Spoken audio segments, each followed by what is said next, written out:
20,000 ಜನರಿದ್ದ ಇಡೀ ನಗರವು ಯಾರೊಬ್ಬರ ನೆಲಮಾಳಿಗೆಯ ಕೆಳಗೆ ಪತ್ತೆಯಾಗಿದೆ. ಆಕಸ್ಮಿಕವಾಗಿ ಟರ್ಕಿಯಲ್ಲಿ ತನ್ನ ನೆಲಮಾಳಿಗೆಯನ್ನು ನವೀಕರಿಸುತ್ತಿದ್ದ ವ್ಯಕ್ತಿಯೊಬ್ಬ ಗೋಡೆಯನ್ನು ಒಡೆದು 20,000 ಜನರನ್ನು ಇರಿಸಿಕೊಂಡಿದ್ದ ಬೃಹತ್ ಭೂಗತ ನಗರವನ್ನು ಕಂಡುಹಿಡಿದನು. ಡೇರಿಂಕುಯು ಶಾಲೆಗಳು, ಚರ್ಚುಗಳು, ವೈನ್ ನೆಲಮಾಳಿಗೆಗಳು ಮತ್ತು ಜಾನುವಾರು ಪ್ರದೇಶಗಳೊಂದಿಗೆ ಘನ ಬಂಡೆಯ ಆಳಕ್ಕೆ 18 ಮಹಡಿಗಳನ್ನು ವಿಸ್ತರಿಸುತ್ತದೆ.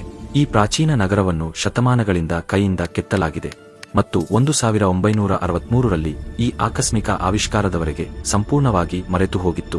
ಮುತ್ತಿಗೆಗಳಿಂದ ಬದುಕುಳಿಯಲು ನಗರವು ಅತ್ಯಾಧುನಿಕ ವಾತಾಯನ ವ್ಯವಸ್ಥೆಗಳು, ಸಂವಹನ ಸುರಂಗಗಳು ಮತ್ತು ರಕ್ಷಣಾ ಕಾರ್ಯವಿಧಾನಗಳನ್ನು ಹೊಂದಿತ್ತು. ಸಾವಿರಾರು ಜನರು ತಮ್ಮ ಇಡೀ ಜೀವನವನ್ನು ಭೂಗತದಲ್ಲಿ ವಾಸಿಸುತ್ತಿದ್ದರು.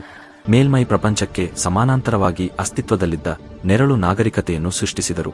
ಇದು ಅಟ್ಲಾಂಟಿಸ್ ಅನ್ನು ಕಂಡುಕೊಂಡಂತೆ ಅದು ಕಲ್ಲಿನಿಂದ ಮಾಡಲ್ಪಟ್ಟಿದೆ ಮತ್ತು ನಿಮ್ಮ ಪಾದಗಳ ಕೆಳಗೆ ಅಡಗಿದೆ.